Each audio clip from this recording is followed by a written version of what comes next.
Living simply isn't about what you're giving up, it's about gaining freedom. Welcome to our tiny home where we discovered the beauty of needing less to live more. Today, I'm going to take you on a tour of the space that saved our retirement, transformed our lives, and taught us what really matters. Let's start with one of me and my wife's favorite places, the porch. This is where we start and end a lot of our days. It may be small, but it's a place to stop, reflect, and soak in the little joys of life. Downsizing taught us that the richest moments often don't cost a thing, like sipping coffee here in the morning or watching the grandbabies play when they visit. From this spot, I can watch my wife tend her flower garden, and sometimes when I come home after a long day at work and I don't have time to actually work in my veggie garden, I'll walk over to this railing here and just gaze out over the garden. I'm close enough from here that I can see how ripe my tomatoes are and whether or not I need to get out there and pick them. Speaking of tomatoes, I can hardly wait for summer, and that first ripe homegrown tomato. There ain't nothing better than a fresh tomato sandwich. That brings us to the next stop on our little tour. Y'all come on in with me and let's see the inside. Now don't expect too much.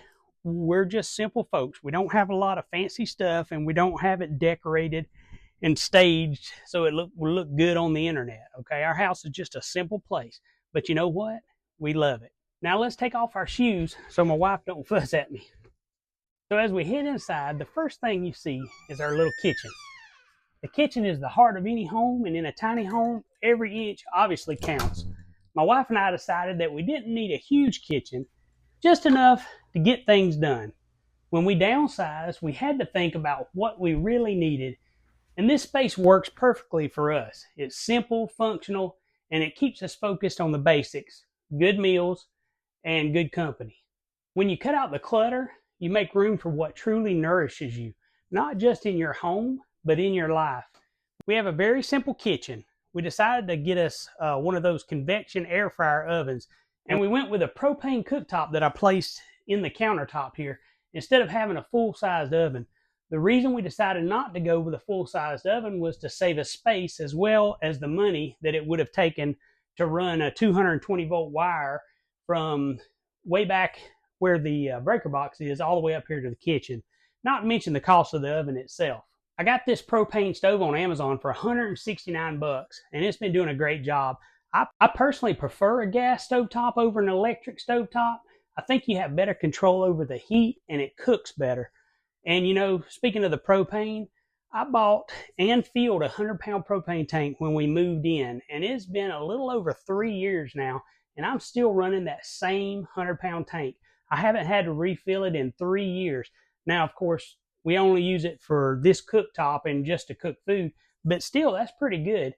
You know, last year, Tractor Supply had a sale on their 100-pound propane tanks, and I went ahead and bought a second one. I got it for $100 off, and I went ahead and had it filled. So now I have a backup sitting there ready to go whenever this one decides to run out of propane, if it ever does. Just think about that a minute. This one has ran for 3 years. When it runs out, I'll take it and get it refilled immediately, and I will possibly have 6 years worth of propane just sitting there. If the mess ever hits the fan, so to speak, we at least have a way to cook for a long, long time. Now let's walk way over here to the main attraction, the place we spend most of our time when we are inside, and that's our living room. Now it may be small, but it's filled with the things that matter most, our recliners. No, I'm kind of kidding, but not really. This is mine and my wife's. This is our spot. These recliners are where we spend a lot of our time when we're at home. In the morning, sometimes if it's cold outside, we'll sit in here and drink our coffee. And occasionally, I don't watch much TV, but when I do, I sit there and watch TV. The rest of the living room is pretty much the grandbabies' territories, because toys are the focal point of our fancy decor here. We got a pretty good sized couch, and this little fold-out couch deal here is another Amazon find. It's the perfect height for most of the grandkids to sit on, and it folds out to a nice guest bed when the kids are over to spend the night. And it's really pretty comfortable, actually, to sleep on, believe it or not. My wife and I have slept on it when my daughter was kind of big pregnant and spent the night with us. We gave her our bed, and we slept out here. And surprisingly, I wasn't too sore when I woke up in the morning. Now, we We hung our TV on the wall with this swivel mount so we could watch it from anywhere in the room, and we added the little shelf there to set the electronics on, like our internet router and stuff like that. I built this little garden gate to be able to keep the dogs and the grandkids separated during meal times especially. It's just simple, cheap 1x4s that I put together, and it's nothing fancy, but it works perfectly. This is the kind of stuff that some folks might not even consider putting in their house, right? But to me and my wife, it doesn't really matter. We both think that it looks kind of quaint, and more importantly, it serves a purpose and it fills a need. And that brings us to our hallway area. It doubles as our washer and dryer space and some storage. This area reminds me of one of the biggest lessons we learned. Small spaces require big creativity. Our washer and dryer are tucked right here, proving that you don't need a ton of space to meet your needs. You just need smart solutions, really. And speaking of which, the same is true for your finances. You don't need a huge income to build a secure future. You just need a solid plan and a bit of resourcefulness. Across this giant hallway is our bathroom, and it's proof that simple can be enough. We didn't need a fancy bathroom like you see in magazines. We just needed a space that works for us. Downsizing on a budget teaches you to focus on function and let go of keeping up with the Joneses. You gain a lot of freedom when you stop comparing yourself to what others have and start appreciating what you have. We went with a simple shower stall instead of a tub to keep the space down, but I kind of wish we had put in a tub for the grandbabies. We might remodel in the future and do that. This storage cabinet behind the door here is for our towels and things, but it's actually an old antique cabinet that my mother-in-law gave us, and we love it. It's not as fancy as a new cabinet, but it's seen some stuff and has a story to tell.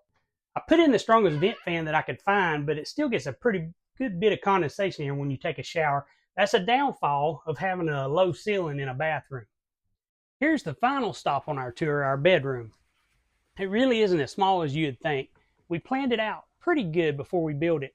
I knew I wanted a king-size bed, so we made sure that our bedroom would fit one. I also knew that we would want to charge our electronics, and the way everything nowadays has, you have to have a charging cord. I planned out where each side of our bed would end up being, and I put in these electrical outlets so they would be over our nightstands.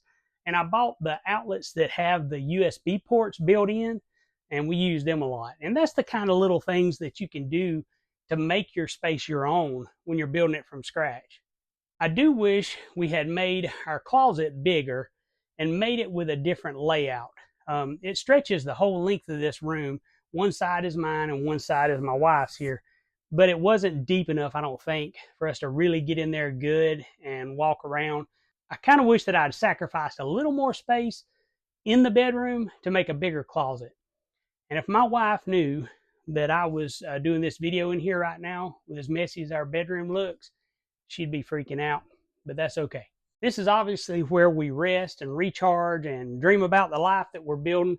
And downsizing has taught us that a good night's sleep isn't about the size of your space. It's about the peace you feel in your heart. For us, that peace came from simplifying, saving, and creating a home that we love without the weight of a mortgage. So that's our tiny home, a space that's given us so much more than just shelter. It's given us freedom, clarity, and the chance to focus on what truly matters. If you're feeling stuck, overwhelmed, or weighed down, remember this: needing less is the first step to living more. If you enjoyed this tour, let me know in the comments what downsizing or simplifying could mean for your life. And if you want to see more about our tiny home and our little homestead, watch one of these videos that YouTube thinks that you might enjoy next. Thanks for stopping by our house, y'all. I really appreciate you, and I really appreciate you visiting. Remember, a rich life isn't about how you spend your money. A rich life is about how you spend your time. I'll see you guys.